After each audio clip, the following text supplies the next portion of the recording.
Class 12 এর electromagnetic ইন্ডাকশনের আজকে তৃতীয় দিনের ক্লাস। তো আজকে আমরা যেটা পড়ব, আগের দিন আমরা মিউচুয়াল ইন্ডাকটেন্স, সেলফ ইন্ডাকটেন্স সম্পর্কে জেনেছি। তো আজকে যেটা পড়ব মিউচুয়াল ইন্ডাকটেন্স এবং সেলফ ইন্ডাকটেন্সের পারস্পরিক সম্পর্ক। সেখান থেকে আমরা ইন্ডাকটেন্স বা ইন্ডাক্টরের ক্ষেত্রে সিরিজ প্যারালাল কানেকশনের সূত্রগুলো দেখব, সেখান থেকে কী ধরনের সূত্র আসে শ্রেণী এবং সমান্তরাল সমবায়ের ক্ষেত্রে। এবং তারপরে আমরা চলে যাব বেশ কিছু আমাদের গুরুত্বপূর্ণ আলোচনার বিষয় আছে এখন এই চ্যাপ্টারে, সেগুলোতে। তো প্রথম যেটা পড়ব, mutual inductance of two inseparable solenoid. পরস্পর অঙ্গাঙ্গিভাবে জড়িত দুটো সলিনয়েডের ক্ষেত্রে পারস্পরিক আবেশাঙ্ক নির্ণয়। তো আমরা ছবি দিয়ে শুরু করি। তো এটা একটা সলিনয়েড,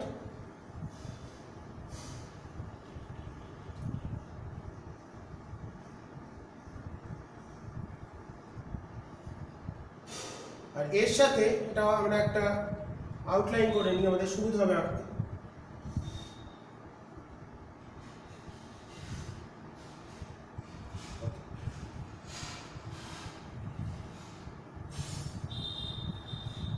এই একটা আঁকলাম, এর সঙ্গে আর একটা সলিনয়েড আছে যেটার কিছুটা অংশ এর সঙ্গে জড়ানো আছে, মানে এরিয়াটা কমন আমরা দেখতে পাচ্ছি।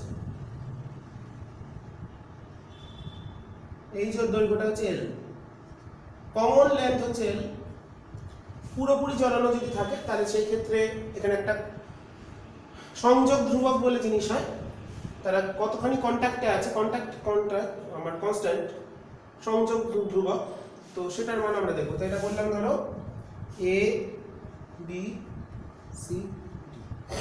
তো আমরা দুটো কয়েল ধরে নিচ্ছি, একটা 1 নম্বর কয়েল বা প্রাইমারি কয়েল, একটা সেকেন্ডারি কয়েল।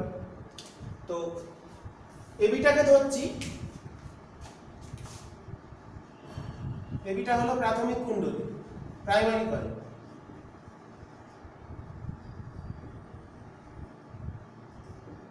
আর সিডিটা হচ্ছে সেকেন্ডারি কয়েল, গৌণ কুণ্ডলী।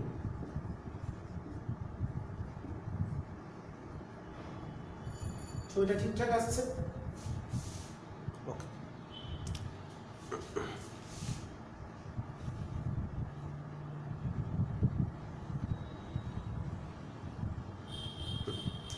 তো এবার এদের কমন এরিয়া, ক্রস সেকশনাল এরিয়াটা ধরে নিচ্ছে, আগের জন্য দেখেছিলাম। এরিয়া ক্রস সেকশন হচ্ছে প্রাইমারি কয়েল, এটা হলো প্রাথমিক কুণ্ডলী পি, গৌণ কুণ্ডলী এস, সেকেন্ডারি কয়েল। পি কয়েলের ক্ষেত্রে আমাদের পাক সংখ্যা হচ্ছে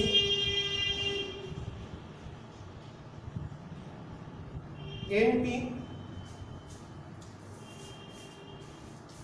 এস কয়েলের ক্ষেত্রে পাক সংখ্যা ধরলাম এনএস। তাহলে প্রাথমিক কুণ্ডলীর আগের দিন যে আমরা সূত্র শিখেছি সলিনয়েডের সাবেশাঙ্ক, তাহলে প্রাথমিক কুণ্ডলীর ক্ষেত্রে আমরা তাহলে সুতরাং পি কয়েলের সাবেশাঙ্ক সেলফ ইন্ডাকটেন্স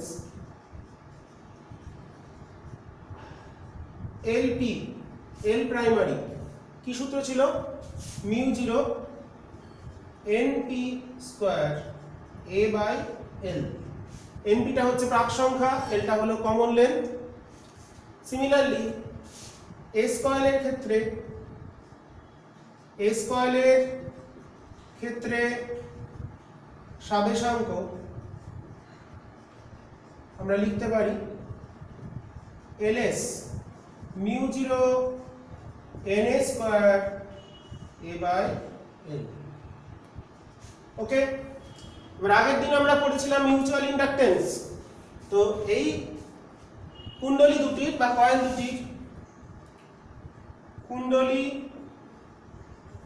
দুটির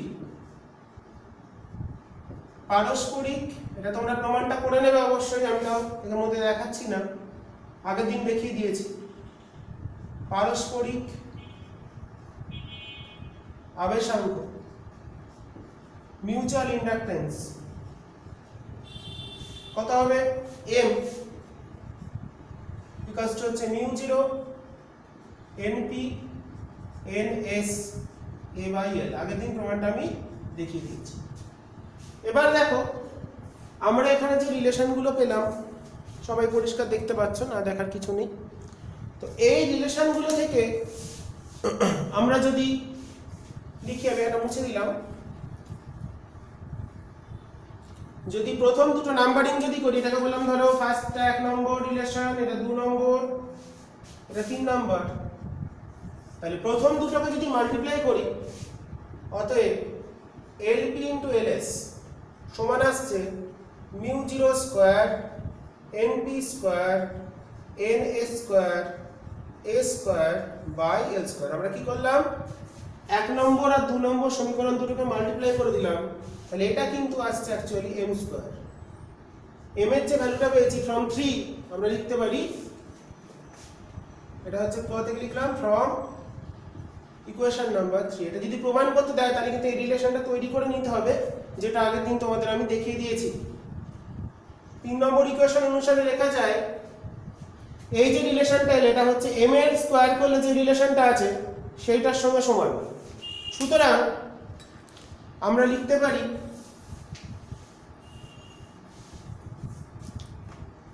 m equals to root over LP into LS. ওকে, এটা হচ্ছে সর্বোচ্চ মান, m এর সর্বোচ্চ মান হলো এটা, যখন এই কুণ্ডলী দুটি সম্পূর্ণভাবে অঙ্গাঙ্গিভাবে জড়িত থাকবে। ইনসেপারেবল মানে এরা পুরোটা সম্পূর্ণ অংশটাই জড়িয়ে আছে, যখন পুরো লেন্থটা ধরে যদি জড়িয়ে থাকে সেই ক্ষেত্রে এটা। আর general form m equals to some constant k, k এর ভ্যালু সর্বোচ্চ 1 হবে, k টাকে বলা হয় সংযোগ ধ্রুবক। সংযোগ ধ্রুবক আমরা ধরেই নিচ্ছি এখানে দুটো কয়েল সম্পূর্ণভাবে অঙ্গাঙ্গিভাবে জড়িত, সম্পূর্ণ অংশ অঙ্গাঙ্গিভাবে জড়িত আছে। তার ক্ষেত্রে সম্পূর্ণ যদি তারা পরস্পরের সঙ্গে জড়িত থাকে অঙ্গাঙ্গিভাবে, সেই ক্ষেত্রে কে ম্যাক্সিমাম হচ্ছে, কে ম্যাক্স হচ্ছে 1, কে ম্যাক্স 1। কারণ কম্পেয়ার করে বলতে পারি আমরা এখানে এলটাকেই টোটাল লেন্থ ধরেছি, যদি পুরোটা এল হতো তাও কিন্তু রিলেশনটা এটাই আসতো। ওকে, তাহলে কেটা যদি সম্পূর্ণ জড়িয়ে থাকে, সম্পূর্ণ অংশ জড়িয়ে থাকে, তাহলে সেই ক্ষেত্রে কনস্ট্যান্টটার মান আসছে 1। তাহলে জেনারেল ফর্মুলা আমরা পেলাম m equals to, জেনারেলি কেটাকে 1 ধরেই আমরা সব রিলেশনগুলো লিখব। ওকে, এরপর আমরা চলে যাব আমাদের পরবর্তী যে বিষয়, সেটা হচ্ছে grouping of coil, series and parallel. Next আমাদের টপিক, তোমরা এটা ঠিক করে পড়বে, খুব ইম্পর্টেন্ট। প্রমাণ করার সময় m এর যে রিলেশনটা সেটা অবশ্যই প্রমাণ করে নেবে, করার পর এই সম্পর্কটা প্রতিষ্ঠা করবে। ওকে, এরপর আমরা চলে আসি আমাদের পরবর্তী যে বিষয়,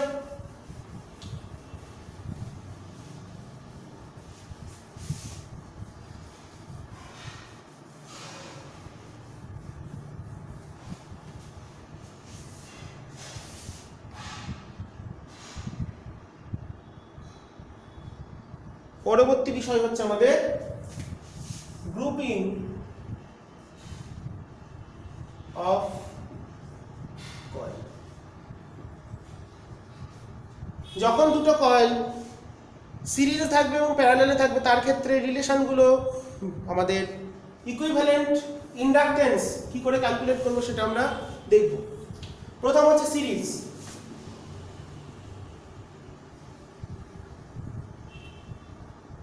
দুটো কয়েল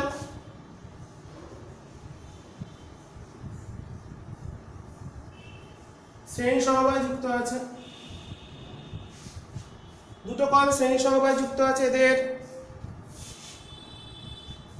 টোটাল এখানে যে পোটেনশিয়াল ডিফারেন্স বা ইনডিউসড ইএমএফ ই, তার মধ্যে এখানে হলো E1, এখানে E2।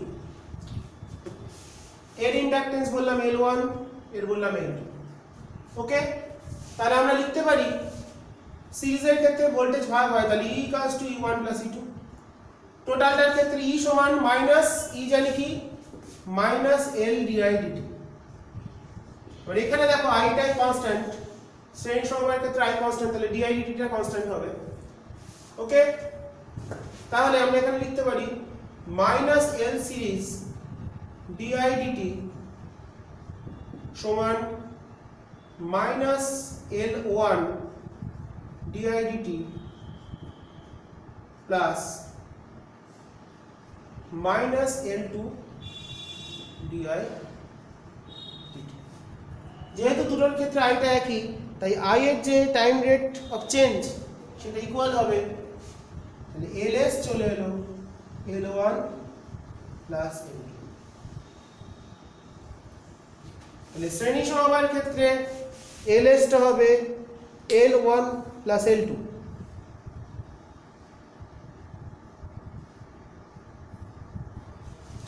এবার আমরা যদি এখানে মিউচুয়াল ইন্ডাকটেন্সকে ধরি, মিউচুয়াল ইন্ডাকটেন্সকে যদি ধরা হয় সেই ক্ষেত্রে টেকেন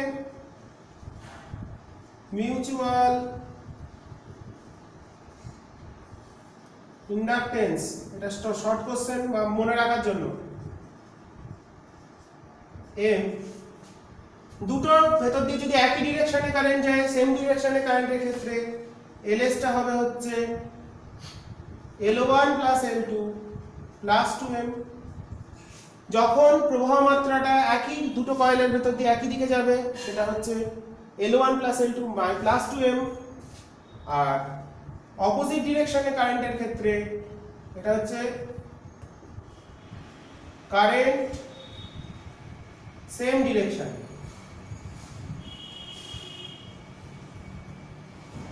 একই ডিরেকশনে কারেন্ট গেলে দেখা যাচ্ছে ওটা ঠিকঠাক।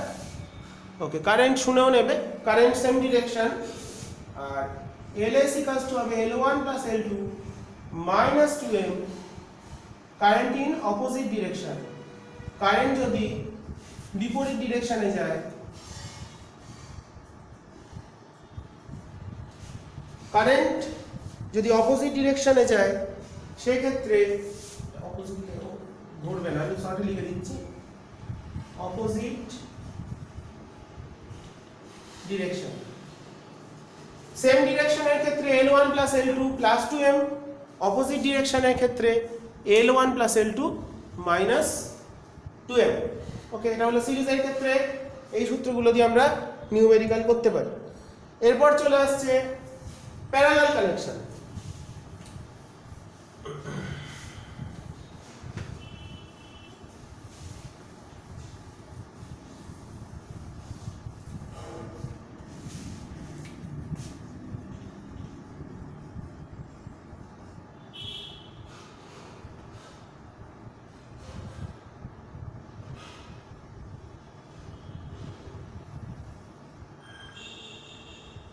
আমরা জানি প্যারালালের ক্ষেত্রে কারেন্টটা ভাগ হয়, এখান দিয়ে যে আইটা আছে টোটাল কারেন্ট, এখানে গেল I1, এখান দিয়ে যাচ্ছে I2। তাহলে প্যারালালের ক্ষেত্রে কারেন্ট এর ইন্ডাকটেন্স L1, এর হচ্ছে L2।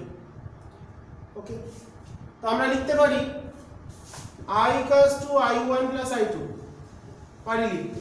এটা যদি টাইমের রেসপেক্টে ডিফারেন্সিয়েট করি, কারণ এখানে I গুলো হচ্ছে function of t, time varying current.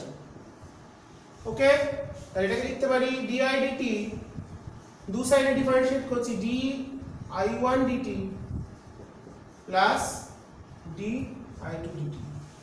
ওকে, এটা আমরা লিখতে পারি। এবার ই মানে কি? ই মানে এল ডিআই ডিটি, তাহলে এটাকে লিখছি, এখানে পোটেনশিয়াল ডিফারেন্সটা কনস্ট্যান্ট ই,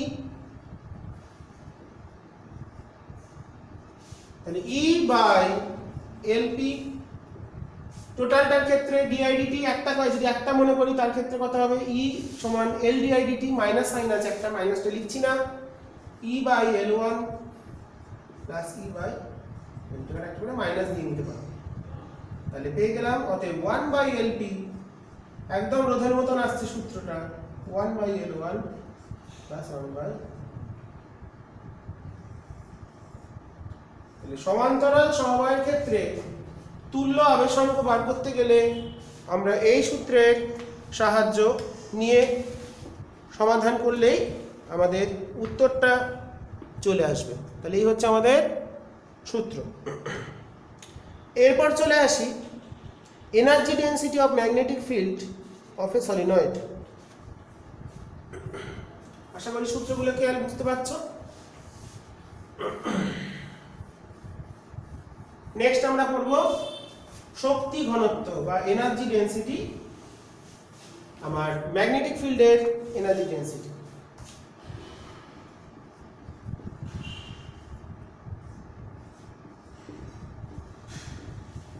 বা হচ্ছে শক্তি ঘনত্ব, মানে একক আয়তনে সঞ্চিত শক্তি।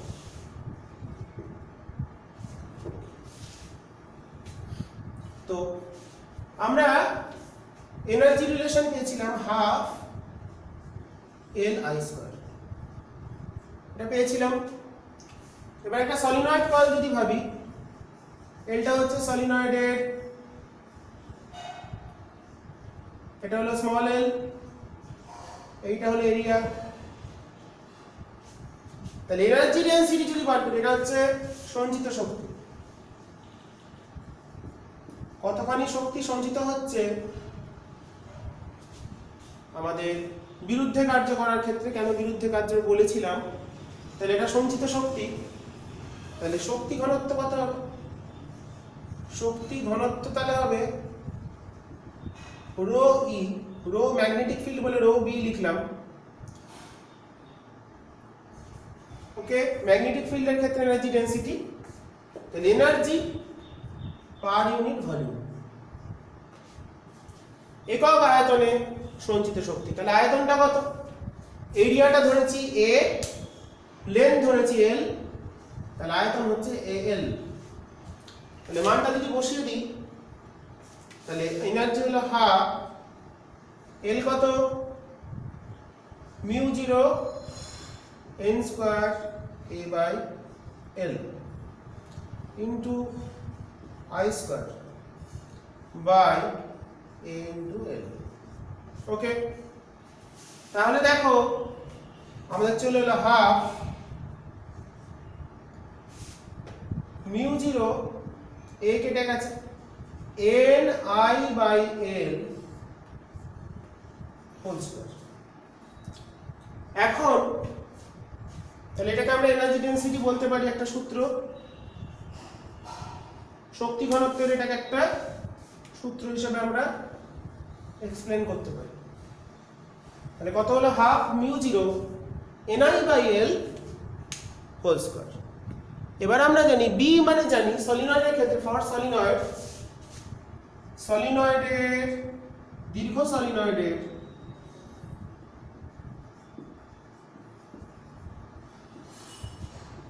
অক্ষস্থিত বিন্দুতে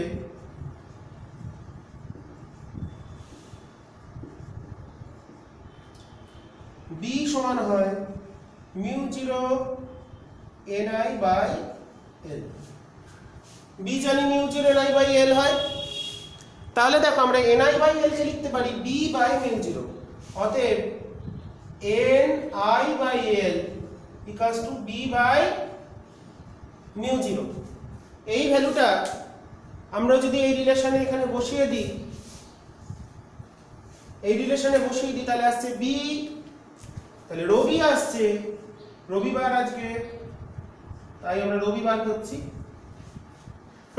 রবি আসছে half mu zero N I by L, N I by L এর ভ্যালু কত? বি বাই মিউ জিরো, তাহলে B square by mu zero square, তাহলে চলে এলো B square by 2 mu zero. This is magnetic field এর ক্ষেত্রে শক্তি ঘনত্ব নির্ণয়ের সূত্র। ম্যাগনেটিক ফিল্ডের ক্ষেত্রে শক্তি ঘনত্ব নির্ণয়ের সূত্র, সাধারণত ম্যাগনেটিক ফিল্ড হচ্ছে সাইনোসয়েডাল বা সাইন ওয়েভ। ওকে, তাহলে আমাদের সূত্র কি হলো? B square by 2 mu zero. Generally electromagnetic ফিল্ডের ক্ষেত্রে বি ভেক্টরকে আমরা লিখতে পারি B zero sine, sine wave omega T minus K X I cap. তড়িৎচুম্বকীয় তরঙ্গের ক্ষেত্রে বি ভেক্টরকে লেখা যায়। তাহলে দেখো আমরা যদি তাহলে শক্তি ঘনত্ব পেলাম এখানে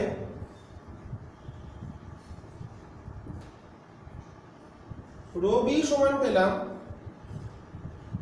হাফ 1/2 মিউ 0 বি স্কয়ার মানে বি ডট বি, তাহলে B 0 square sine square omega T minus K X. B 0 square B vector কে বি ভেক্টর দিয়ে ডট করলে হয় বি স্কয়ার, তাই ওটাকে আমি ডট করলাম, তাহলে বি স্কয়ার করলে কথা হবে জাস্ট অ্যামপ্লিটিউডটা স্কয়ার হয়ে যাবে। তাহলে এখান থেকে যদি আমরা গড় শক্তি ঘনত্ব বার করতে চাই, অতএব গড় শক্তি ঘনত্ব, গড় শক্তি, এটাকে যদি আমরা গ্রাফিক্যালি বিষয়টাকে একটু ভাবি, সাইন ওয়েভ দেখতে হয়, সাইন ওয়েভ দেখতে হয় এরকম, তোমরা জানো দিস ইজ সাইন ওয়েভ। তাহলে সাইন স্কয়ার, এটা যদি আমি বলি sine omega T minus K x, ওদিকে বসালাম, বা সাইন থিটা, এটাকে বললাম সাইন, এটাকে বললাম থিটা। তাহলে থিটার সঙ্গে সাইনটা কিভাবে ভ্যারি করে এটা আমরা জানি, ক্লাস 11এই তোমরা পড়েছো। তাহলে সাইন স্কয়ার যদি করা হয় তাহলে নেগেটিভ পোরশন যেগুলো আছে এগুলো নেগেটিভ পোরশন, এবার স্কয়ার করে দিলে কিন্তু নেগেটিভ পোরশন বলে আর কিছু থাকবে না, কারণ সেটা উপরে জাম্প করে চলে যাবে। তাহলে সাইন স্কয়ারের গ্রাফটা কেমন হবে, স্কয়ার করলে একটু হাইট বেড়ে যাবে,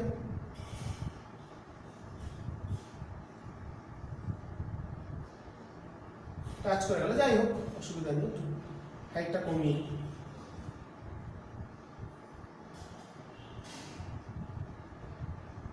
লাইক দিস। কেন এটা হলো নেগেটিভ নেই, তাহলে এক্ষেত্রে সাইন স্কয়ারের যদি আমরা গড় বার করতে চাই, পূর্ণচক্রে গড় নির্ণয় করি, সেক্ষেত্রে আমরা দেখি কত আসে। গড় ক্যালকুলেট করা মানে ফুল সাইকেলে গড় রো বি অ্যাভারেজ বার করতে চাইছি, তাহলে সেটা 1/t, টাইম পিরিয়ডটা হলো t মানে 2π/ω, তাহলে এটা হলো b0 স্কয়ারটা বাইরে থাকলো by 2 mu 0 integration 0 to t sin square omega t minus kx dt। তাহলে টাইমের সঙ্গে আমরা করছি তাই ওটা dt পোরশন, kx এর কোনো জায়গা নেই। তো sin স্কয়ার এবং cos স্কয়ারের ফুল সাইকেলে যদি করি তাহলে তার ভ্যালুটা আসে হচ্ছে হাফ, তাহলে 2t mu 0 into t/2। sin square কে কত ভাঙবো 1 মাইনাস cos 2 থিটা, 1টা থেকে পাবো হচ্ছে আমরা t, আর হাফ নিয়েছি cos 2, আটা আমাকে 2 sin স্কয়ার থিটা হচ্ছে 1, তাহলে 2 নিলে কি এখানে একটা 4 হয়ে যাবে সামনে, তাহলে একে হাফ আছে ওটা 4 হয়ে যাবে, তাহলে 1 মাইনাস 1 থেকে পেলাম হচ্ছে t, আর cos থিটা থেকে পেলাম 0, কারণ পূর্ণ চক্রে cos এর এরিয়াটা 0 হয়, sin এর এরিয়া এবং cos এর এরিয়া পূর্ণ চক্রে সবসময় 0 হবে, কারণ নেগেটিভ পজিটিভ মিলে 0 করে দেবে। তাহলে এভারেজ কত চলে এলো, t কেটে গেল, তাহলে রো বি বার, রবিবার চলে এলো b0 square by 2 sorry 4 mu 0, মানে গড় শক্তি ঘনত্ব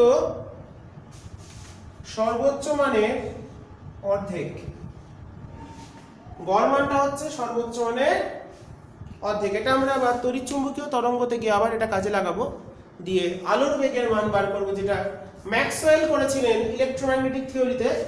তো গড় শক্তি ঘনত্বগুলো হিসেব করে তিনি দেখিয়েছিলেন আলোর বেগের মান 3 × 10⁸, এটা আমরা গিয়ে প্রমাণ করব। ওকে, তো যাই হোক বেশ কিছু সূত্র শিখবো আমরা।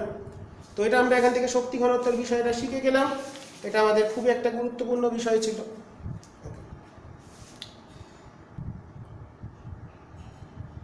এরপর আমরা চলে যাব বৃত্তাকার কুণ্ডলী বা সার্কুলার কয়েলের ক্ষেত্রে ইন্ডাকটেন্স বা সাবেশাঙ্ক নির্ণয় করব।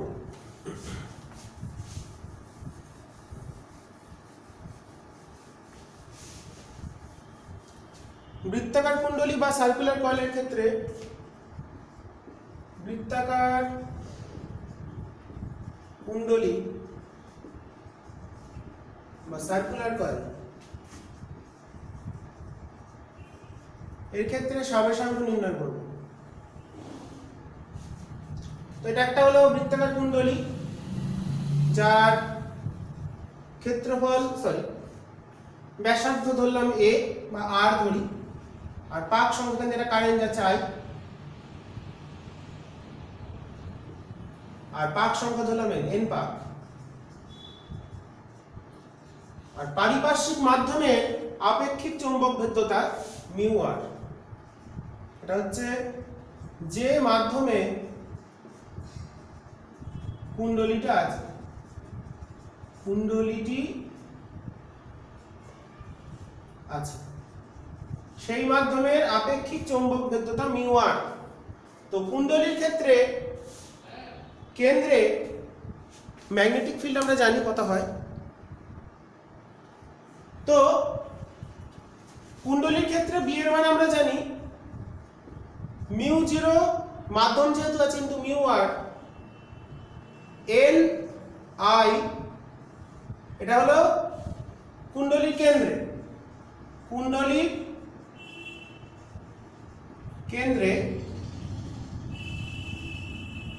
ক্ষেত্র চৌম্বক ক্ষেত্র, চৌম্বক আবেশ। এখন আমরা আবেশ পড়ছি তাই এটাকে আবেশ ভেক্টর বললাম। চৌম্বক আবেশের মান, কুণ্ডলীর কেন্দ্রে চৌম্বক আবেশের মান μ0 ni/2r হয় যেহেতু মাধ্যম আছে বাই 2r। তাহলে ফ্লাক্স কত হবে, এই তলের ভেতর দিয়ে কত পরিমাণ আইটা যদি ভ্যারি করে, তাহলে এখানে যে ম্যাগনেটিক ফিল্ড আবেশ ভেক্টরের মান এটা, তাহলে ফাই কত হবে, ফাই হবে হচ্ছে b * a ইনটু n পাক, তাহলে n b a। Okay, n হলো মোট পাক সংখ্যা, তাহলে ফ্লাক্সের মান হলো n into b into a, মোট ফ্লাক্সের মান, এটা ফ্লাক্স।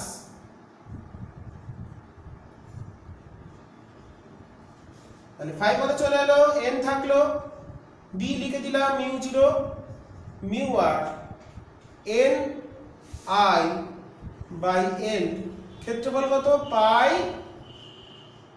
r স্কয়ার, l নয় সরি এটা 2r আছে, আমি লিখতে ভুল করলাম। তাহলে আমাদের যেটা চলে এলো μ0 μr n square pi r by 2 into এটা একটা কনস্ট্যান্ট দেখতেই পাচ্ছি ইনটু i। কেন আলাদা করলাম, আগের দিনই শিখেছি phi m magnetic flux phi m equals to li। তাহলে μ0 μr n square pi into r। তাহলে আমার এই কুণ্ডলীর ক্ষেত্রে সাবেশাঙ্কের সূত্র চলে এলো, অর্থাৎ l ইকুয়ালস টু চলে এলো, সাবেশাঙ্কের মান চলে এলো μ0 μr pi n square r by, তাহলে বৃত্তাকার কুণ্ডলীর সাবেশাঙ্কের মান চলে এলো μ0 μr pi n square r by 2। Okay, এটা খুব ইম্পর্টেন্ট, ভালো করে দেখুন। এরপর কোয়াক্সিয়াল কেবল বা সমাক্ষীয় কেবলের রজ্জুর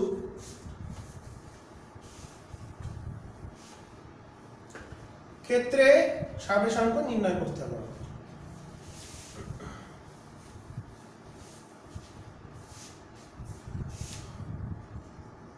সমাক্ষীয় রজ্জু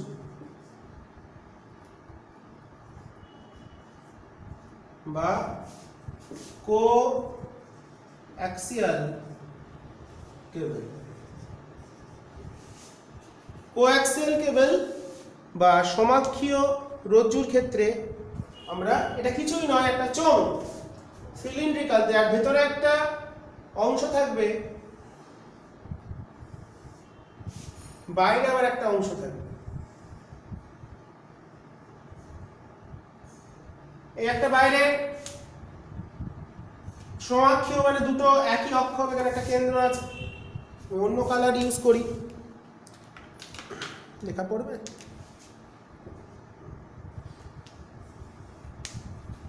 লেখা না পড়লে খুব বিপদ। এটা অক্ষ, এর সঙ্গে সমাক্ষীয় মানে দুটো থাকবে, এখানে আর একটা কয়েল আছে।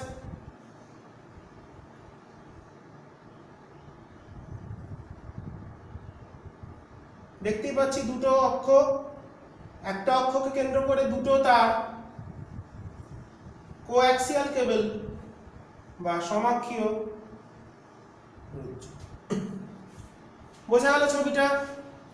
যাদের ব্যাসার্ধ দুটো আলাদা, ইন্টারনাল রেডিয়াসকে ধরলাম এ, এক্সটার্নালকে ধরলাম বি। দুটো রেডিয়াস ধরে নেওয়া হলে একই অক্ষ করে, দুটোতে কিন্তু আমাদের কারেন্ট যাচ্ছে, এটাতে কারেন্ট যাচ্ছে আই, দুটোর কিন্তু দূর ডিরেকশনে কারেন্ট যাচ্ছে। সমাক্ষীয় রজ্জুর ক্ষেত্রে এটা বৈশিষ্ট্য, দুটোর দুই অভিমুখে কারেন্ট যাবে। তাহলে এখানে আমরা যদি প্রথম তার থেকে এক্স দূরত্বে এখানে একটা পয়েন্ট নিই, প্রথম তার থেকে, এটা শুরু করলে ভালো হতো, যাই হোক একটা পয়েন্ট বললাম পি পয়েন্ট, এটা এক্স দূরত্বে একটা পয়েন্ট, প্রথম তার থেকে দেখা যাচ্ছে ঠিকঠাক? গুড। প্রথম তার থেকে এক্স দূরত্বে একটা পয়েন্ট নিলাম, যেটা অক্ষ থেকে দূরত্ব এক্স, প্রথমত অক্ষ থেকে আমরা দূরত্বগুলো ভাবছি, তাহলে দূরত্বটা অক্ষ থেকে, প্রথম তার থেকে বা অক্ষ থেকে এক্স দূরত্বটা তার আমরা পয়েন্ট নিলাম পি পয়েন্ট, যার দূরত্বটা হলো এক্স, যেটা এ লেস দ্যান এক্স, মানে মাঝখানে যে অংশটা সেই অংশে আমরা নিলাম। তাহলে এই কেন্দ্র থেকে এক্স দূরত্বে আমাদের বি কত হবে? মিউ জিরো, আমাদের তার থেকে এক্স দূরত্বে কত হয়? এটা ইনফাইনাইটলি লং ধরে নিচ্ছি, mu zero by 4 pi 2i by X. Okay, কেন্দ্র থেকে এক্স দূরত্বে একটা বিন্দু পি তে, তাহলে বি এর মান কত হবে? মিউ জিরো দীর্ঘ পরিবাহীর ক্ষেত্রে মানে mu zero I by 2 pi X. এটা হলো বি এর, এটা হলো বি এর মান mu zero I by 2 pi X. তাহলে আমরা যদি এবার এখানে x থেকে dx x প্লাস dx ব্যাসার্ধের আর একটা চোঙ কল্পনা করি, সেটা ছবিতে দেখানো একটু কঠিন, যার দৈর্ঘ্য l, একটা ছোট্ট একটা l দৈর্ঘ্যের একটা চোঙ কল্পনা করি, তাহলে সেক্ষেত্রে ফ্লাক্স কত হবে সেটা আমরা এবার ক্যালকুলেট করব। তাহলে এখানে এর থেকে x থেকে dx দূরত্ব, ধরো এখানে যদি বলি এটা x আর একটা dx দূরত্বে, ছবিতে দেখানোর চেষ্টা করি, এইটুকুনি বললাম dx, তো এখানে এটা হচ্ছে x প্লাস dx, এইটা ছিল x, এই অবধি হচ্ছে x প্লাস dx। একটা l দৈর্ঘ্যের ছোট একটা অংশ নিচ্ছি, সব দিকেই নেব, ছবিটা ঠিক করে বুঝে আঁকতে হবে।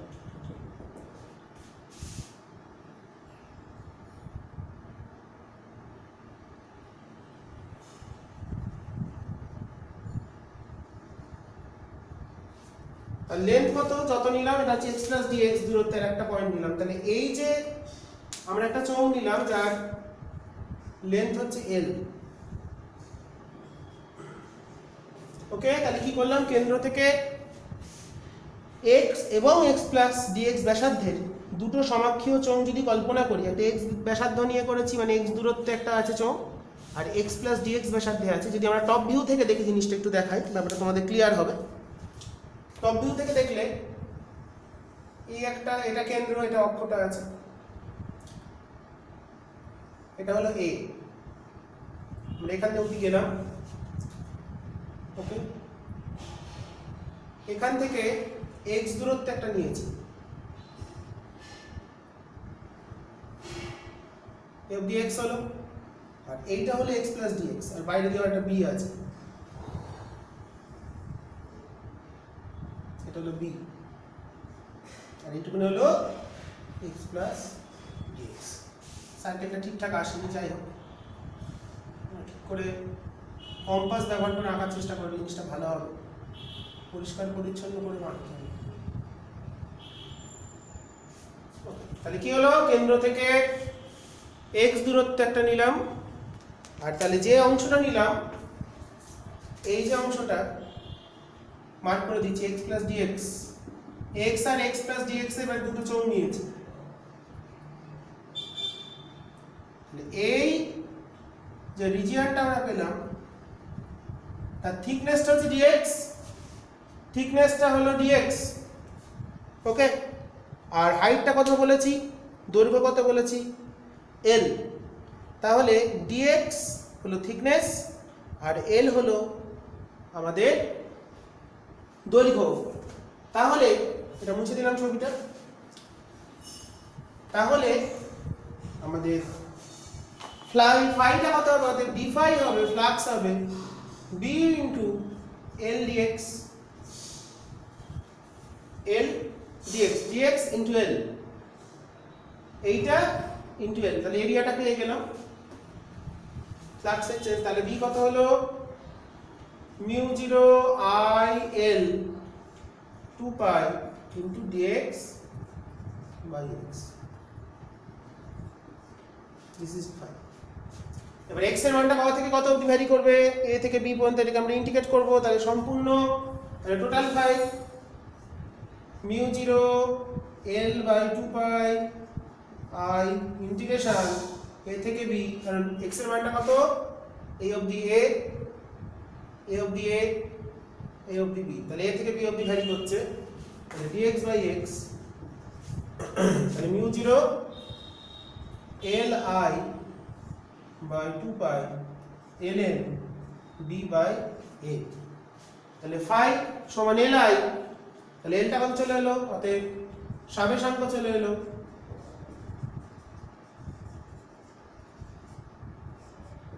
স্বাবেশাঙ্ক চলে এলো আমাদের এখানে,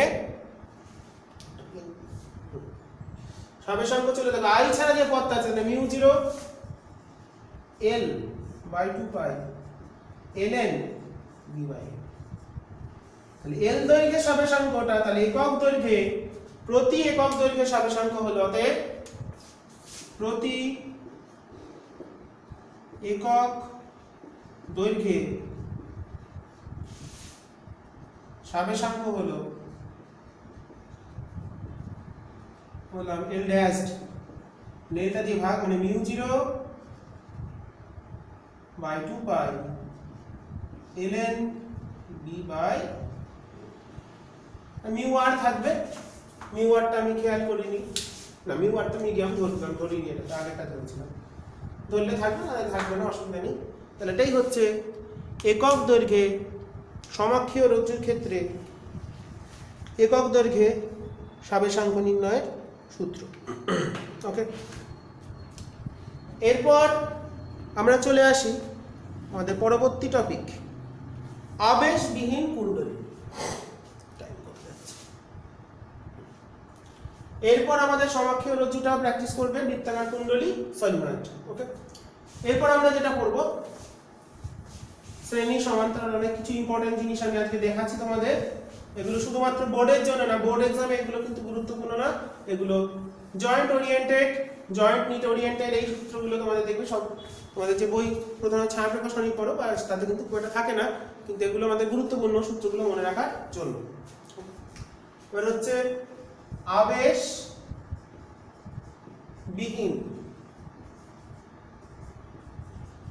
কুণ্ডলী, একটু কালি করে নি। আবেশবিহীন কুণ্ডলী মানে বুঝতেই পারছি যেখানে আবেশ হবে না, আবেশ না হতে গেলে আই এর চেঞ্জটাকে 0 হতে হবে, কারণ এল সমান ফাই সমান হচ্ছে এল আই, আবার ই সমান আবিষ্ট তড়িৎচালক বলের মানও 0 হতে হবে, এল ডিআই ডিটি। তো এটাকে আমরা কি করে দেখাবো সেটা আমরা একটু দেখব। খুবই সহজ জিনিস, এগুলো শর্ট কোশ্চেন হিসাবে আসে। যাই হোক, যাই আসুক,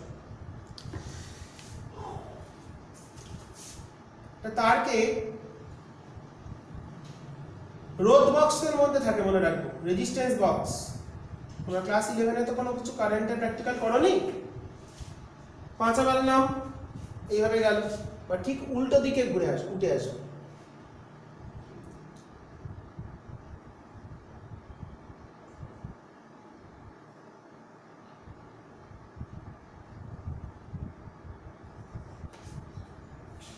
তাহলে এইভাবে যদি যায়, কারেন্টটা যখন যাচ্ছে,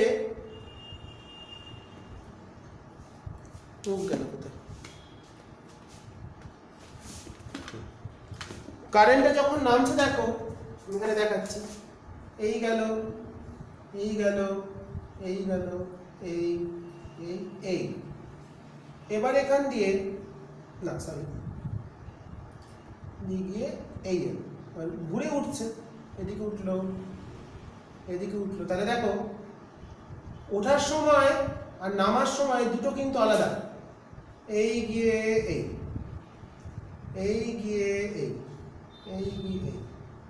দেখো এখানে যে দুটো, যে কোনো জায়গায় যদি দেখি পাশাপাশি দুটো তারের মধ্যে কারেন্টের ডিরেকশন, এটার ক্ষেত্রে এটার ক্ষেত্রে, তাহলে আইটা চেঞ্জ হলেও এই যে ক্রস সেকশনাল এরিয়াটা আমরা নিয়েছি, যার ভেতর দিয়ে তারটা জড়িয়েছে, এটা তো কিছুর উপর জড়াতে হবে, এমনি তো থাকবে না। তার ক্ষেত্রে ডাউনওয়ার্ড কারেন্টের ক্ষেত্রে ফ্লাক্সের চেঞ্জ, মানে এখানে যদি একটা আমরা এরিয়া বলি, এই যে দুটো এরিয়া, এই একটা লুপ, এই একটা তলার লুপ, দুটো যে লুপ, একটাতে কারেন্ট ঘুরছে ক্লকওয়াইজ, একটাতে ঘুরছে অ্যান্টি ক্লকওয়াইজ। এই যে নিচের প্লেনটা আমরা দেখিয়েছি, যে প্লেনটাকে আমি আলাদা করে দিচ্ছি তোমাদের, দুটো প্লেনে কিন্তু কারেন্ট ঘুরছে, কিন্তু দুটো প্লেনের ক্ষেত্রে আমাদের কারেন্টের ডিরেকশনটা অপোজিট। তাই এই কারেন্টটা যদি টাইম ভ্যারিং হলেও, তাহলে যখন কারেন্টটা নিচে নামছে তার ক্ষেত্রে যদি ফ্লাক্সের চেঞ্জ dl phi m হয়, এই ক্ষেত্রে চেঞ্জ হচ্ছে মাইনাস ডেল phi, আর ডিরেকশন একটা ফ্যাক্টর। তাহলে net del phi m, net change, net পরিবর্তন বা মোট পরিবর্তন। তাহলে এখানে দেখো মোট ফ্লাক্সের পরিবর্তন হচ্ছে ডেল্টা ফাই এম হচ্ছে 0। তাহলে এখানে তার মানে আবেশ হয় না। তো কেন রেজিস্ট্যান্স বক্সে বিশুদ্ধ রোধ যদি হয় তাহলে তার সেখানে আবেশ ঘটলে হবে না। তো একটা রেজিস্ট্যান্স যে বক্সগুলো হয় দেখবে এরকম থাকে, তোমাদের একটু ছবি এঁকে দেখাই ব্যাপারটা। রেজিস্ট্যান্স বক্সের উপর বিভিন্ন চাবি লাগানো থাকে, তোমরা যখন প্র্যাকটিক্যাল করবে দেখতে পাবে, এরকম করে গ্যাপ গ্যাপ থাকে। তোমরা হয়তো দেখেছো, কেউ কেউ যারা দেখেছো তারা বুঝতে পারবে। এরকম করে বসানো থাকে একটা কাঠের এরকম বক্স, অনেক থাকে, বিভিন্ন রোধের মান লেখা থাকে, এরকম আছে। এখানে একটা করে চাবি লাগিয়ে দেওয়া থাকে।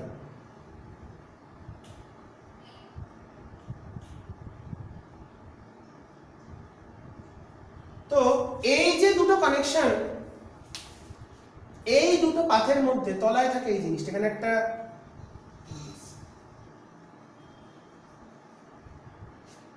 এরকম ভাবে থাকে।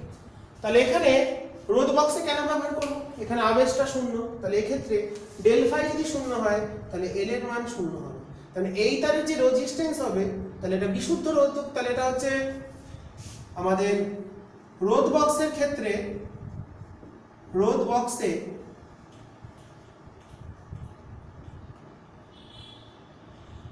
ব্যবহার করা হয়।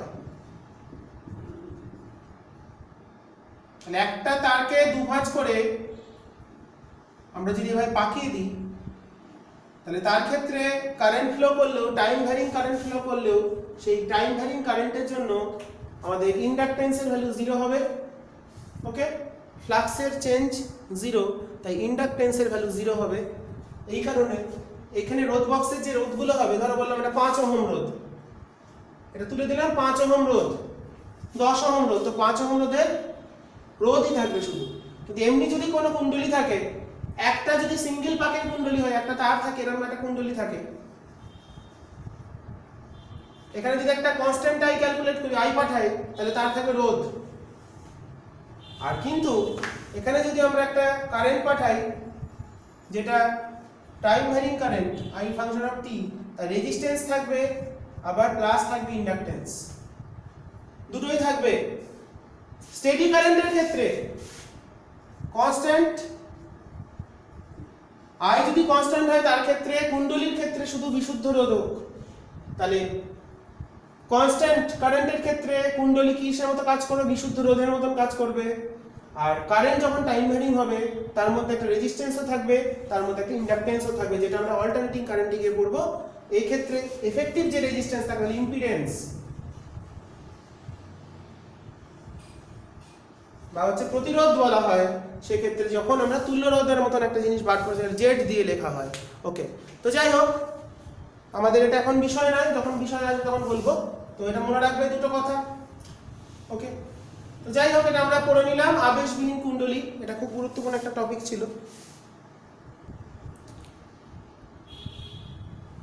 এরপর আমরা যেটা পড়বো, চোখ কয়েল।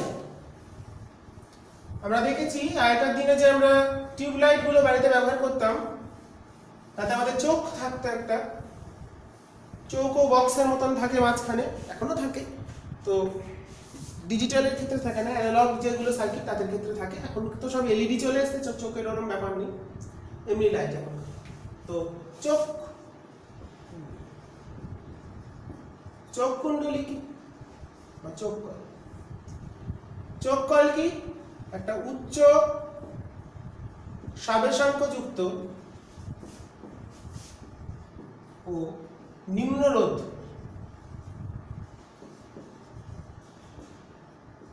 সাবেশাঙ্ক উচ্চ হবে কিন্তু রোধ নিম্ন হবে।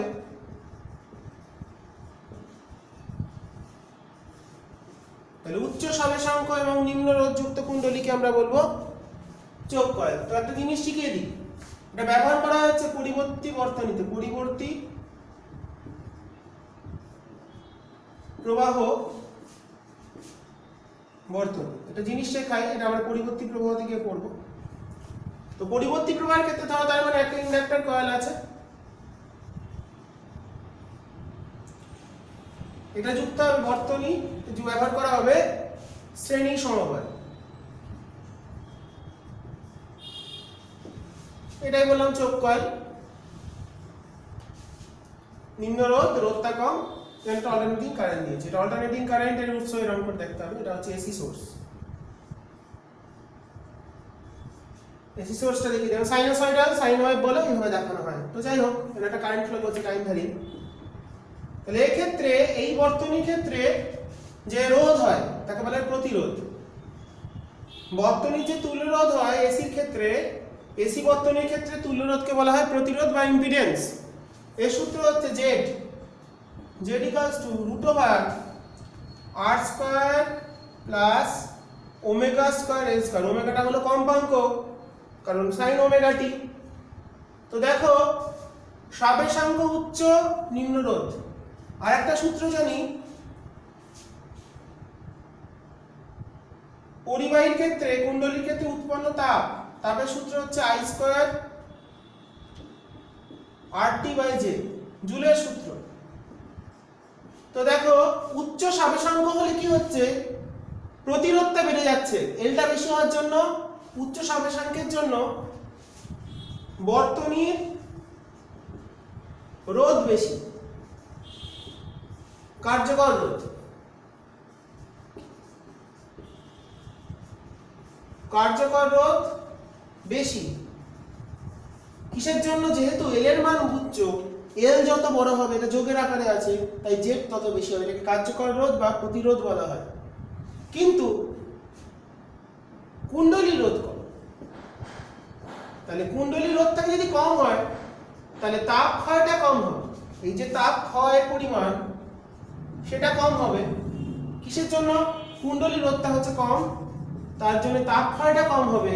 কিন্তু ইন্ডাকট্যান্সটা বেশি হওয়ার জন্য, সাবেশাঙ্ক বেশি হওয়ার জন্য জেড এর মানটা বেড়ে যাবে। তাহলে কার্যকারকতা বাড়িয়ে দেবে কিন্তু কুণ্ডলী রোধ কম হবে, সেটাই হচ্ছে চোখ কয়েলের প্রধান কাজ। আর চোখ কয়েল কোথায় ব্যবহার করা হয়? আমাদের যে টিউব ব্যবহার করা হতো আগেকার দিনে, দেখবে মাঝখানে একটা চৌকো বক্সের মতন জিনিস থাকে, একদিকে একটা স্টার্টার থাকে ব্লিঙ্ক করে চলার সময়, আর মাঝখানে একটা চৌকো বক্স থাকে। ওকে, তো সেটাকে বলা হচ্ছে চোখ কয়েল। চোখ কয়েল যদি আমরা খুলি দেখবো কতগুলো স্তরীভূত এরম অংশ আছে, এরম চৌকো চৌকো পাত, এগুলো একটা ধাতব প্লেট এরম করে বসানো আছে পরপর পরপর একটার উপর একটা এইভাবে বসানো আছে, আর মাঝখানে একটা করে ইনসুলেটর দেওয়া আছে দুটো পাতের মাঝখানে, যাতে এডি কারেন্টের লস কম হয়, স্তরীভূত করে দেওয়া হয়।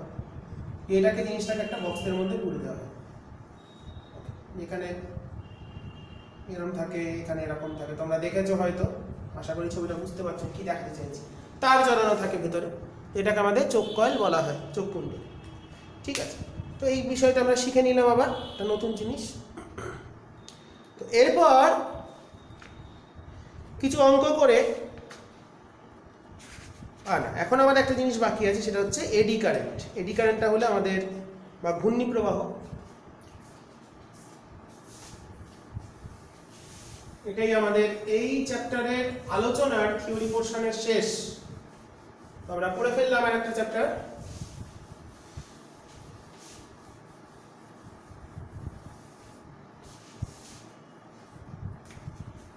এডি কারেন্ট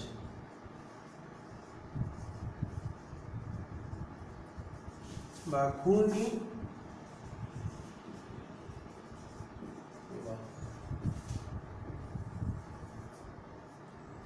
কি করা হয়?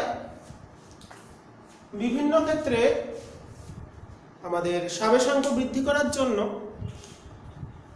উচ্চ মিউ আর ভ্যালু যুক্ত, মানে লোহার পাত, কাঁচা লোহার মিউ অনেক বড় হয় আমরা জানি, তো ওরম একটা কোনো মাধ্যমকে চুম্বক ক্ষেত্রে স্থাপন করা হয়। কিসের জন্য? যাতে সাবেশাঙ্কটা বৃদ্ধি পায়। তো সাবেশাঙ্ক বৃদ্ধি পেলে যদি ওরম একটা মিডিয়াম দিয়ে দিই, তো ধরো চুম্বক ক্ষেত্র আছে,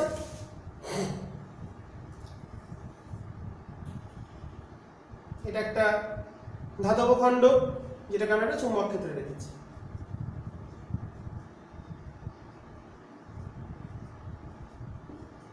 ওকে, এটা হচ্ছে পরিবর্তনশীল ডাউনওয়ার্ড ফিল্ড। পরিবর্তনশীল খুব সহজ জিনিস, বুঝে নিলেই পারবে। চৌম্বক পরিবর্তনশীল চৌম্বক ক্ষেত্রে আমরা একটা ধাতব খণ্ডকে রাখলাম, তাহলে দেখো চৌম্বক ক্ষেত্র কোন দিকে ভ্যারি করছে? এদিকে। তাহলে এর ভেতরে যে কারেন্টটা ফ্লো করবে বদ্ধ পথে বা ইএমএফ জেনারেট করবে, এখানে দেখা যাবে একটা বদ্ধ পথে কারেন্ট ফ্লো করছে। কেন করবে? ফ্লাক্সের চেঞ্জের জন্য। বিটা চেঞ্জ হচ্ছে এদিকে, তাহলে কারেন্টটা এমন ভাবে তৈরি হবে যাতে করে এফেক্টিভ এর বিটা হয়, তাহলে কারেন্টটা কোন দিকে যাবে?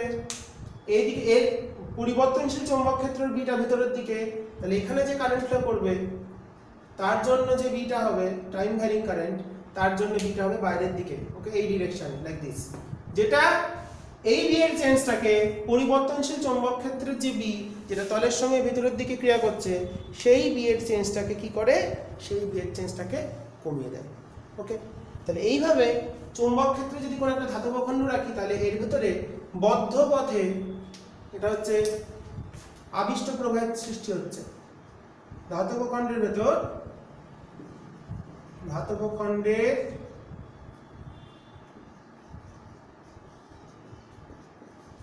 ভিতর বদ্ধ পথে আবিষ্ট প্রবাহ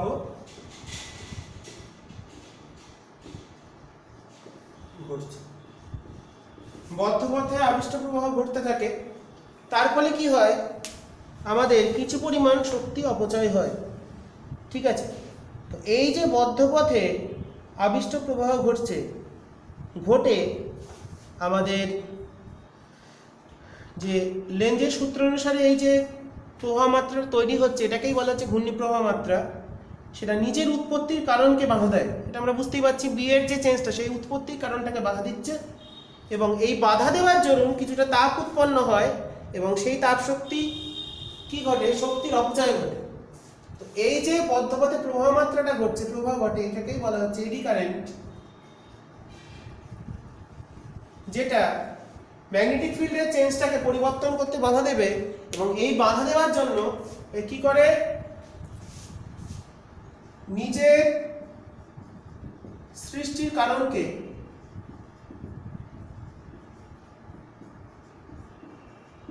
বাধা দেয়। কারণ বি এর চেঞ্জটা, পরিবর্তনশীল চুম্বক ক্ষেত্রে স্থাপন করলে যে বিটা চেঞ্জ হচ্ছে, সেইটাকে চেঞ্জ হওয়ার তাকে বাধা দেওয়ার জন্য এখানে যে কারেন্ট ফর্ম করলো সেটাই হলো এডি কারেন্ট।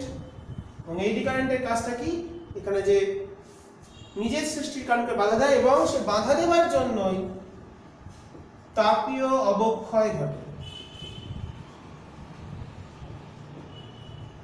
এটাকেই বলা হচ্ছে এডি কারেন্ট লস। এই যে তাপ উৎপন্ন হচ্ছে, ধাতব খণ্ডটা উত্তপ্ত হয়ে যাচ্ছে, এনার্জি লস হচ্ছে ডিউ টু আমার resistive force against the external variable magnetic field. এটাকেই বলা হচ্ছে হিটিং, একটা যে হিট এনার্জি লস হচ্ছে, এটাকেই বলা হচ্ছে এডি কারেন্ট লস। এই লসটাকে কমানোর জন্য কি হয়, এইগুলোকে লেয়ার্ড করে দেওয়া হবে ভেঙে ভেঙে। এই স্তরটাকে, যদি ধাতব খণ্ডটাকে আমরা এইভাবে কতগুলো ছোট ছোট খণ্ডে ভাগ করে দিতে পারি, সেই জন্য একটু আগে দেখো যখন আমি চোখ কয়েল লাগাচ্ছিলাম, চোখ কয়েলটাকেও ভেঙে ভেঙে দেখেছি, ভেঙে দিই, তাহলে সেই ক্ষেত্রে এবং দুটোর মধ্যে একটা ইনসুলেটেড মিডিয়াম দিয়ে দিই, অন্তরক মাধ্যম দিয়ে দিই, যাতে কানেকশনটা না আসে দুটো মিডিয়ামের মধ্যে। ওকে, দুটোর মধ্যে দিয়ে যদি আমরা স্তরীভূত করে দিতে পারি, তো সেই ক্ষেত্রে কিন্তু এই যে এরিয়াটা কমে যাচ্ছে, লুপের এরিয়াটা কিন্তু অনেকটা কমে যাচ্ছে। আগে অনেকটা বেশি জায়গা নিয়ে ঘুরছিল, এখন কিন্তু এরিয়াগুলো কমে যাচ্ছে। এরিয়াগুলো কমে যাওয়ার জন্য কম পরিমাণ শক্তি ক্ষয় হয়। তাহলে এইভাবে আমরা এটাকে লেয়ার্ড করে দিয়ে বা কতগুলো অংশে ভেঙে দিয়ে এডি কারেন্টের লসকে আটকানো যাবে না। প্রথম কথা, এডি কারেন্টের লস হবেই, শুধু সেটাকে আমরা নিয়ন্ত্রণ করতে পারি। ওকে, যেমন আমাদের যে গাড়ির স্পিডোমিটার যন্ত্র আছে, ঠিক আছে, সেখানে আমাদের এডি কারেন্টের সাহায্যে স্পিডোমিটার যন্ত্রটা, আমাদের যে চাকা ঘুরছে, এই চাকা ঘোরার সঙ্গে সঙ্গে কিন্তু স্পিডোমিটারের রিডিং ওঠে বা পার্ট ওঠে, সেখানে কিন্তু এডি কারেন্টের সাহায্য নেওয়া হয়ে থাকে। ওকে, তো এই হলো আমাদের এডি কারেন্ট এবং ব্যবহার। স্পিডোমিটার যন্ত্র হয়, তারপরে আমাদের ইন্ডাক্টর কয়েল বা যেগুলো আমাদের ফার্নেস থাকে, আমাদের চুল্লি, সেসবের ক্ষেত্রে আবেশ চুল্লি, সেগুলোতে ব্যবহার করা হয়। তো যাই হোক, এবার আমি কিছু তোমাদের নিউমেরিক্যাল করিয়ে দিই যাতে তোমাদের একটু সুবিধা হয়। সেগুলো তোমাদের ছায়া প্রকাশনীর বই থেকে আমি কিছু নিউমেরিক্যাল আজকে দেখিয়ে দেবো। সেট 3 না সেট 2, প্রথম দেখি সেট 2 এর ক্ষেত্রে ছায়া প্রকাশনী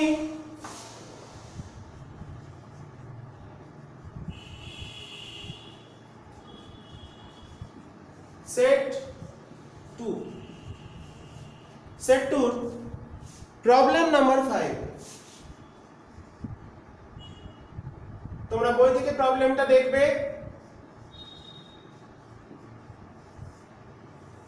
আমি কিছু প্রবলেম তোমাদের দেখিয়ে দিচ্ছি আজকে। কি বলেছে, ধাতব তারের একটি বর্গাকার লুপ যার রোধ হচ্ছে 1 ওহম, প্রতিবাহুর দৈর্ঘ্য 10 সেন্টিমিটার, লুপটি একটি 2T মানের চুম্বক ক্ষেত্রে ভি বেগে গতিশীল, বর্গাকার লুপের একটি বর্তনীর সাথে যুক্ত আছে, দেখতে পাচ্ছি আমরা ছবিতে। বর্তনীর প্রতিবাহু রোধ 3 ওহম। আচ্ছা, কিউডি এবং পিবি, কিউডি আর পিবি এই দুটো রোধ নগণ্য। লুপের কত বেগ হলে এর ভেতর দিয়ে প্রবাহ মাত্রা হবে 1 মিলি অ্যাম্পিয়ার এবং লুপটির প্রবাহ মাত্রা অভিমুখ কত হবে? আমরা ছবিটাকে ফেলি।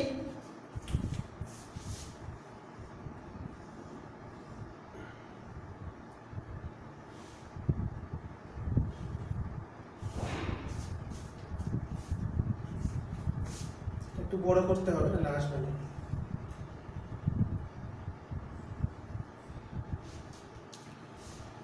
চারটে রোধ দিয়ে দিয়েছে, হুইস্টন ব্রিজের মতন আছে, আমরা দেখতেই পাচ্ছি এখানে।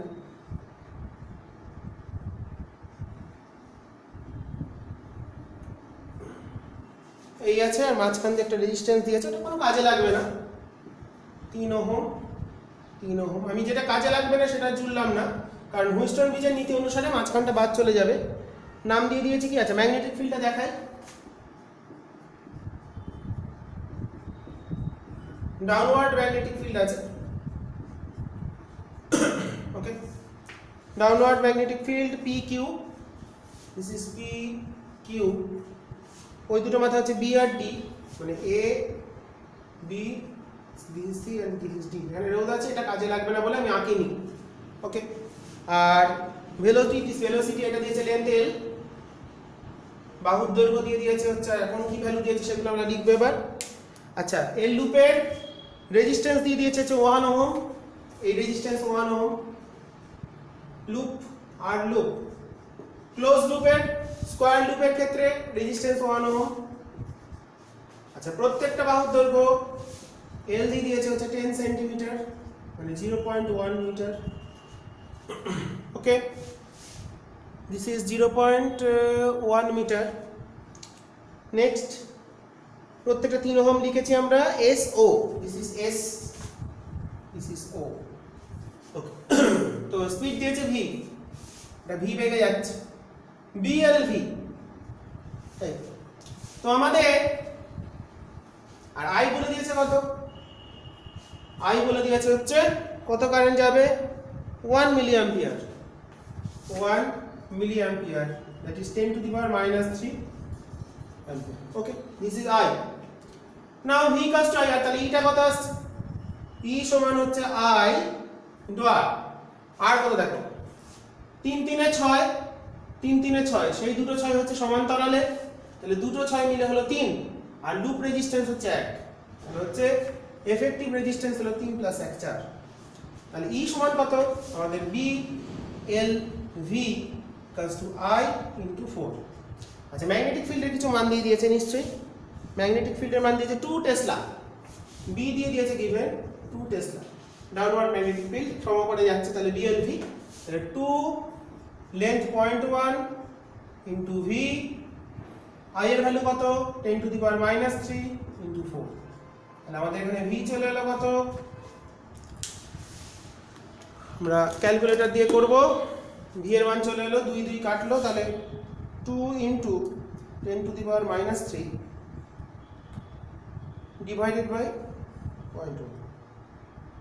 0.02 metre per second 0.02 metre per second মানে 2 সেন্টিমিটার পার সেকেন্ড আমাদের অ্যানসার কত দেব আর ওদের একটি পরিবাহী কুণ্ডলীর সঙ্গে জড়িত ফ্লাক্স তাও সময়ে অবকাশে phi equals to this alpha t phi equals to given alpha t tau minus t মানে alpha t tau minus t square okay now you have to calculate value of heat কতখানি তাপ উৎপন্ন হবে in the time interval tau now E equals to minus d phi dt okay E equals to minus d phi dt then this is alpha tau minus common আছে এখানে minus twice t that is alpha twice t minus tau okay now heat generated in the circuit or work done now work done আমরা জানি work done equals to small work done EI dt যেটা আমরা half LI স্কয়ারে প্রমাণ করেছিলাম EI means power into dt power equals to dW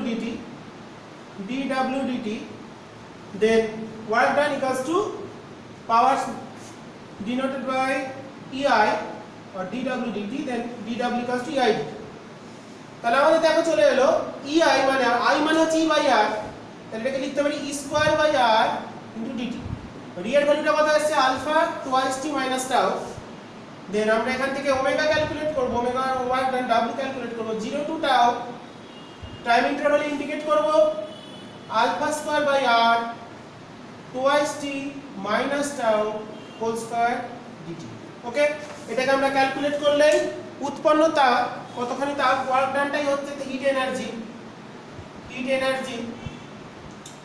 তাহলে hit এনার্জিটা পেতে গেলে আমাদের ওয়ার্ক ডানটা ক্যালকুলেট করতে হবে তাহলে আমরা এটা ক্যালকুলেট করে ফেলি কত আসে ভ্যালুটা then h equals to h আর w তাহলে আলফা স্কয়ার বাই r টা কমন এলো, ইন্টিগ্রেট করলে এটাকে হোল স্কয়ারে যদি আমরা ভেঙে নিই তাহলে 4t স্কয়ার আসবে।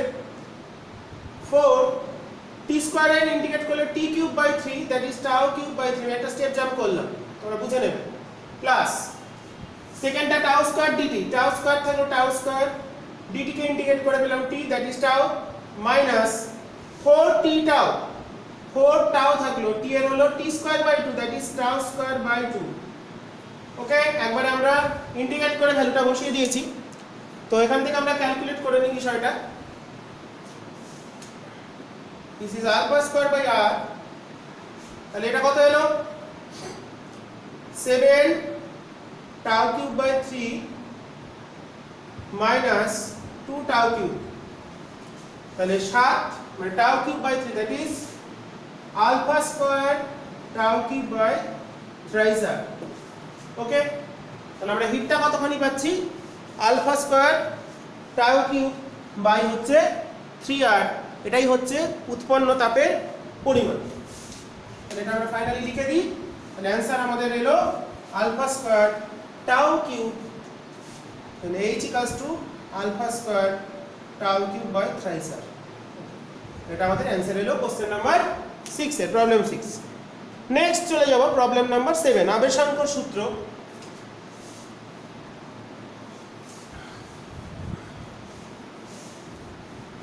Next problem number 7। প্রতি মিটার 450 পাক সংখ্যাযুক্ত সলিনয়েড, স্মল এনটা দিয়ে দিয়েছে 450, এত টার্ন পার মিটার, প্রতি মিটারে 450 পাকযুক্ত সলিনয়েডের মধ্যে দিয়ে প্রবাহ মাত্রা I দিয়ে দিয়েছে given 1.6 অ্যাম্পিয়ার, প্রবাহ মাত্রা 1.6 অ্যাম্পিয়ার। সলিনয়েডের অক্ষ বরাবর 3.5 সেমি স্কয়ার প্রস্থচ্ছেদের একটি 180 পাকের কুণ্ডলী রাখা হলো। তাহলে কেমন হচ্ছে, এই যদি সলিনয়েড হয়, এটা হলো সলিনয়েড, এই হলো সলিনয়েড, সলিনয়েডের মধ্যে একটা ছোট কুণ্ডলী রেখেছে, ছোট একটা কুণ্ডলী যার পাক সংখ্যা হচ্ছে, ভেতরের যে পাক, ভেতরের কুণ্ডলী তার পাক সংখ্যা দিয়ে দিয়েছে 180, এরিয়া দিয়ে দিয়েছে 3.5 cm square that is 3.5 into 10 to the power -4 metre square. Okay, this is area, flux calculate করতে লাগবে। আচ্ছা, সমান্তরালে আছে, এখন সলিনয়েডের প্রবাহ মাত্রা 0.03 সেকেন্ডে বিপরীতমুখী হলো, টাইম ইন্টারভ্যাল গিভেন ডেল্টা টি 0.03 সেকেন্ড। প্রবাহ মাত্রা বিপরীতমুখী মানে বিটা চেঞ্জ হবে, I যখন এদিকে আমরা জানি এদিকে গেলে ম্যাগনেটিক ফিল্ড, এদিকে I উল্টো দিকে গেলে ফিল্ড চেঞ্জ হচ্ছে, দেন B এর চেঞ্জটা হবে ডেল্টা B ইকুয়ালস টু হবে 2B, কারণ B minus change minus B that is twice B। ওকে, তাহলে টুয়াইস B হচ্ছে B এর চেঞ্জ। তাহলে আমাকে কি ক্যালকুলেট করতে হবে, তড়িৎচালক বলের মান আমাদের ক্যালকুলেট করতে হবে। তাহলে E মানে কি জানি, N d phi dt, N d phi dt। Okay, N a dB dt, এটা আমাদের সূত্র। এখানে আমরা মানটা বসাবো। পাক সংখ্যা দিয়েছে 180, এরিয়া দিয়েছে 3.5 10 টু দি পাওয়ার -4। আচ্ছা, B মানে কত, μ0 Ni 4 pi 10 to the power -7, একক দৈর্ঘ্যের পাক সংখ্যা দিয়েছে 450, কারেন্ট দিয়েছে 1.6, এটা বসিয়ে দিলাম 2 into this, 2 into 4 pi 10 to the power -7 into multiplied by 450 into 1.6, total divide by delta T given 0.03, delta T given 0.03। তো এটাই আমাদের ক্যালকুলেট করলে ইনডিউসড ইএমএফ এর, this is induced EMF, induced EMF আবিষ্ট তড়িৎচালক বলের মানটা এখান থেকে আমরা পেয়ে যাব। দেখি তার কত আসে অ্যানসারটা, আমরা ক্যালকুলেটর দিয়ে করছি। তো 180 গুণ 3.5 into 10 to the power -4 multiplied by 2 into 4 into pi into 10 to the power -7 into 4350 into 1.6 divided by 0.03 time interval, that is 3.8 10 to the power minus 3. এটা আসছে 3.8 into 10 to the power minus 3 volt. তাহলে আমাদের answer চলে এলো আবিষ্ট তড়িৎচালক বল 3.8 into 10 to the power minus 3, পাই এর ভ্যালুটা আলাদা বসালে তার মানে 3.8 আমাদের আসছে 3.8 মিলিভোল্ট। 3.78 আছে, অসুবিধা নেই, 3.78 আর 3.8 খুব ক্লোজ। আর এখানে আমরা যদি পাই এর ভ্যালুটা আলাদা বসাই তাহলে আমাদের উত্তরটা চলে আসবে। তাহলে আমরা এখানে 7 নম্বর প্রবলেমটা করে ফেলব। ওকে,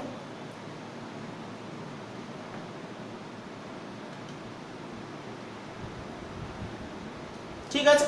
তাহলে আজকে আমি এই অবধি বলেই তোমাদের শেষ করছি। তোমরা ভিডিওটা দেখে বিষয়গুলো লিখে নেবে। আর বাকি যে প্রবলেমগুলো আছে, আমি 3টে প্রবলেম দেখালাম সেট টু থেকে, তোমাদের ভালো প্রবলেম 3টেই। তো 3টে প্রবলেম বুঝিয়ে দিলাম, সূত্রগুলো কীভাবে কাজে লাগানো হচ্ছে। তোমরাও সাহায্য করবে অঙ্কগুলো সব করে ফেলা। খুবই তোমাদের ছায়া প্রকাশনের বইতে সীমিত সংখ্যক প্রবলেম দিয়েছে দেখলাম, তো সেই প্রবলেমগুলো তোমরা করে ফেলবে এবং না পারলে কমেন্টে জানাবে, আমি নেক্সট ভিডিওতে তোমাদের অঙ্কগুলো দেখিয়ে দেবো। আর এরপরের দিন আমরা যেটা চলে আসবো অল্টারনেটিং কারেন্ট বা পরিবর্তী প্রবাহ, সেটা নিয়ে আমরা নতুন ক্লাস শুরু করব। তো আজকে এই বলে শেষ করছি, সবাই ভালো করে পড়াশোনা করো।